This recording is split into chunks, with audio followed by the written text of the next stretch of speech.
We had the chance to split on that Saturday in Spielberg, but nobody wanted to split. The family and the rider must at the end confirm and want to stay, because if we force him by contract to stay, it will not work. But this was not a nice way to inform Iker and Danilo 2 hours after we made it official. I'm very sorry.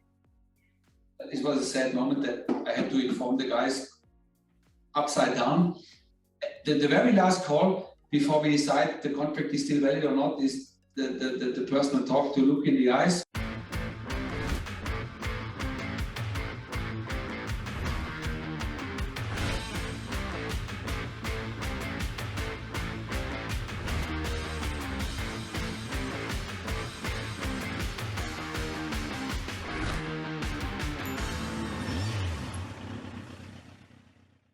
In the recent weeks, clearly KTM was also in the spotlight because of what was going on with Raúl Fernandez. First of all, before I jump into this specific situation, could you please explain to me how your talent program, let's say, works? We had this long-term vision that through the Red Bull Rookies Cup we can build up our own young talents, and what we have learned in off-road racing, that it's so cool to grow up with young guys and stick together with them and do the whole career. Then we did the Rookies Cup, I think, even first, and then Moto3.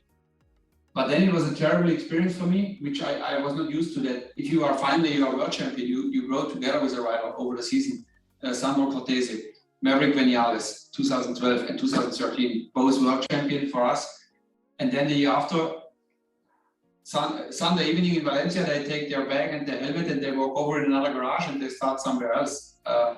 And they are gone. Like, this is our world champion. How it's possible he's working with somebody else now? But we had no team in Moto2, we had no MotoGP. So, and then I always try to keep these guys longer in Moto3, which was, of course, not working, because if they are champion, they want to move up. And but we had always the plan to be in other categories. But then finally we came into Moto2, we came into MotoGP, and then the whole program started to make a lot more sense, that there is also need for all these young riders. And I think if you just buy them halfway through, it's a possibility. And also, I cannot hide, we need to do that also sometimes, because the right guy is not there in the moment. Or you find a fantastic guy like Remy Gardner for this year, who came from another team. But I think in general, we have a really great network then over time, that you work with so many great riders, their parents, their managers, and like, then we have for 16 bikes in the Moto3 category, we have 18 managers. So you get closer to these guys. But all this has built a network and a friendship network in the paddock, where you're not just a single fighter anymore. And all of that, I think, gives a strong base that you are not just talking about one MotoGP rider. Yeah, it's coming out of your program.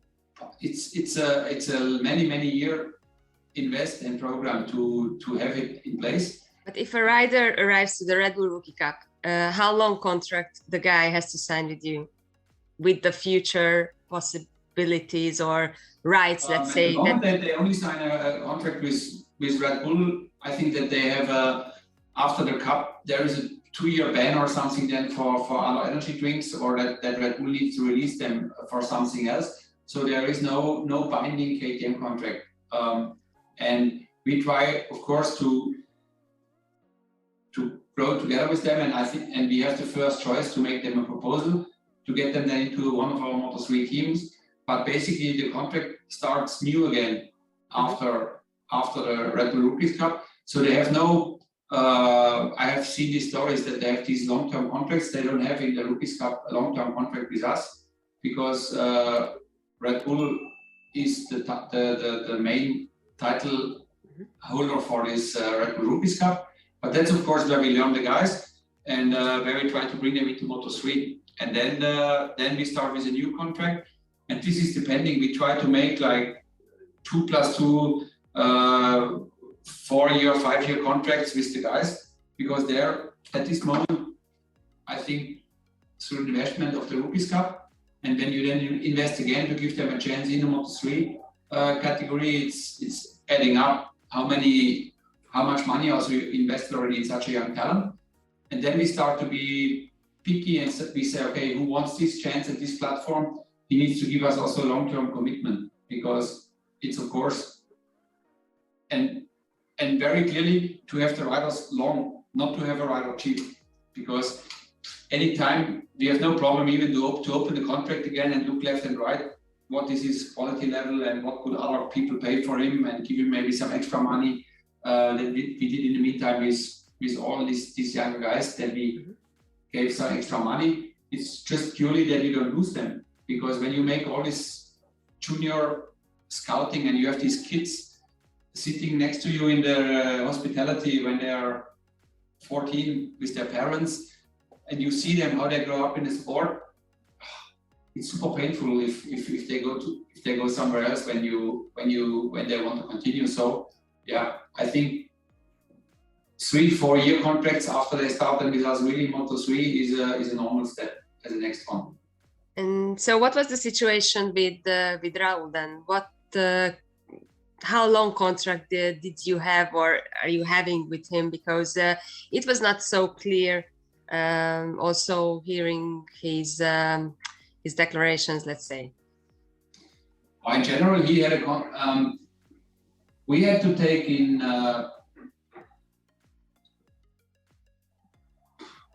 was it last year? Yeah, it was just last year in Aragon. I remember when we took finally the decision to take the risk and take this young guy who was not dominating Moto3 guy into Moto2 because of his body size and his body language. And this was, of course, maybe one of the most important moves in our junior categories, because him in Moto2 was clear that we have a place free in Moto3. This gave the space for Pedro Acosta. Maybe if we had not that space, he would ride another year in the Rookies Cup or be somewhere else. So these moves together was a chain reaction, and a very important chain reaction. But then we signed. He had a contract. Don't ask me exactly. The Moto3 contract was for sure. We had a plan to have a minimum 2 years in Moto3 and then an option for Moto2. Mm-hmm. But then we moved him already to Moto2. So with Moto2, we told him, okay, let's make a new contract, which is minimum 2 years Moto2, and then we have an option for you in MotoGP. So we had with him a contract for this year, 22 and 23. So that contract was there. So he was never free, like it was sometimes mentioned. But then, of course, he got these proposals from other manufacturers. I think there was one moment when quite everybody from the paddock was even talking to him. And then, yeah, his management, they did what they had to do. They listened to all these proposals. But I think this made the whole situation very nervous, because there was also one moment when we explained to them, yeah, at the end of the day, you are not even free of contract. So why you're talking so intense to these other people? Listen to these things, tell us if you're disappointed that you need more money or this or that, but don't go too deep in that conversations. Did he say? Did he ask for more money? No, that also, and then he said, no, I'm not. I don't want to talk about the money. The money is fine. It's really, I want to be sure to make the right thing for my future, because it can change my life in this direction or in that direction. But the conversation started maybe also. He got, I think, the proposals quite early when we had a really bad season start and the trust in KTM was not so big. And then these discussions were already going on. And but then since Mugello, we had 4 or 5 in the meantime, 5 or 6 fantastic races for us. So it was like, you don't need to leave us to have success in MotoGP. And then we just, there was another proposal from our side also on the table, how the future would look. And again, skip a year, because again, Raúl is a super talent, and he skipped now the 2nd year of Moto3. He skipped now the 2nd year of Moto2. So we had to adapt again the contract to say, okay, no, we don't need a second Moto2 year. Let's swap immediately to the MotoGP year. And that's what we did then in Spielberg 1, to say, yeah, this is the new the new proposal and let's go for it and yeah, stay with us without talking to the others. So isn't that true that in the middle of July you signed a new contract with Raul? Is that not correct then? Because this is what we finalized everything in Spielberg because we were not even prepared for that because we agreed everything is clear what we want to do. This is all the papers. He was here one more time, but I have seen a date in the calendar when he signed another contract with me. And I can promise you it was exactly the date when I was in Italy with Claudio De Cali and making the whole day a new motocross contract.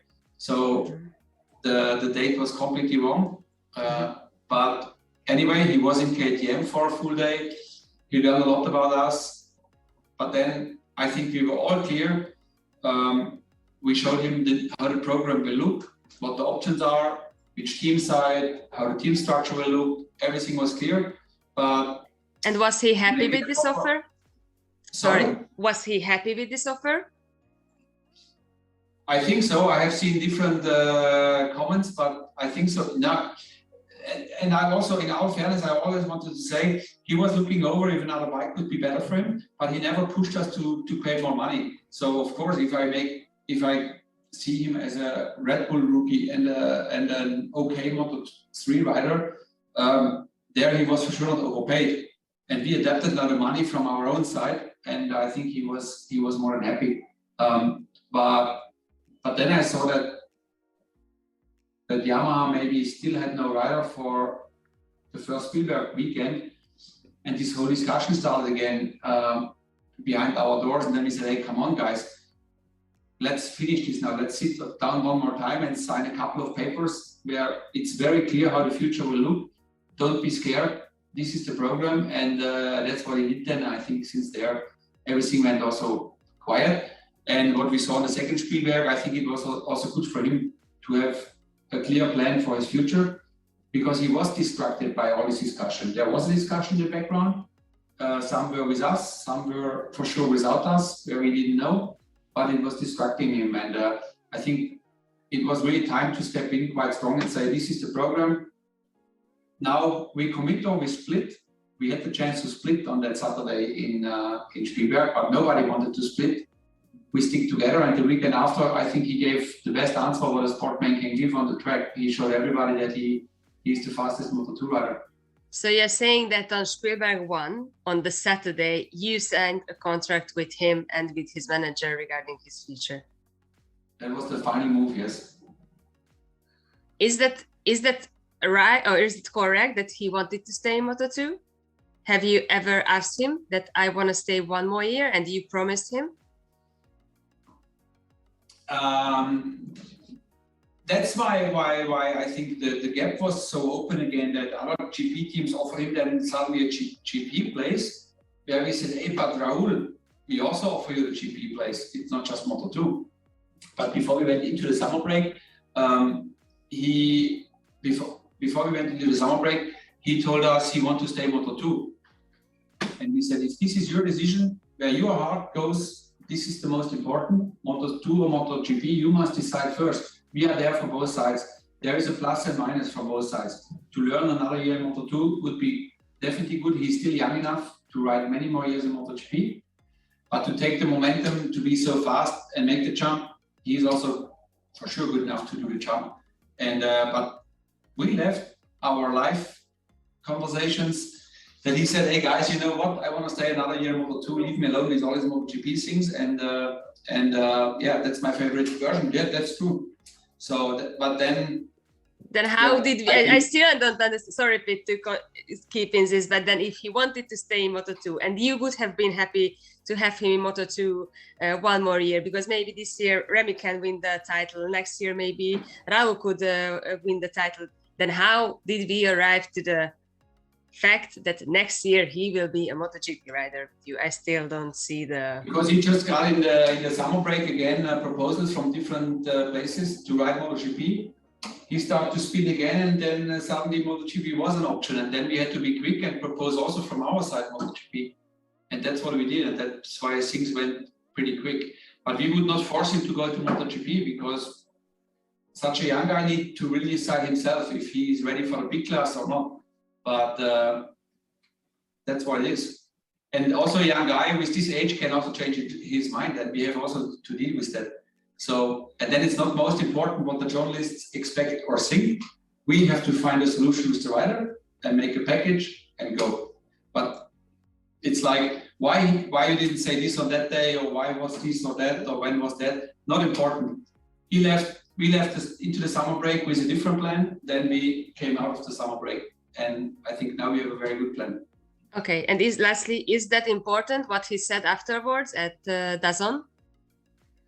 After you announced the contract, he said that he won't be where he wanted to be for the next year? I think he is now where he wants to be. Okay. Yeah. No, there is a period where was talked too much, but I don't want to even think about it. I did not even listen to any interviews anymore. Sometimes the journalist questions towards Raúl were nasty and unfair. Mm-hmm. And then sometimes in the same sentence where he says, I'm super happy KTM gave me the chance, KTM made a big progress, they have a great bike, but then maybe, I don't know, he said something negative. The negative was the headline of the article.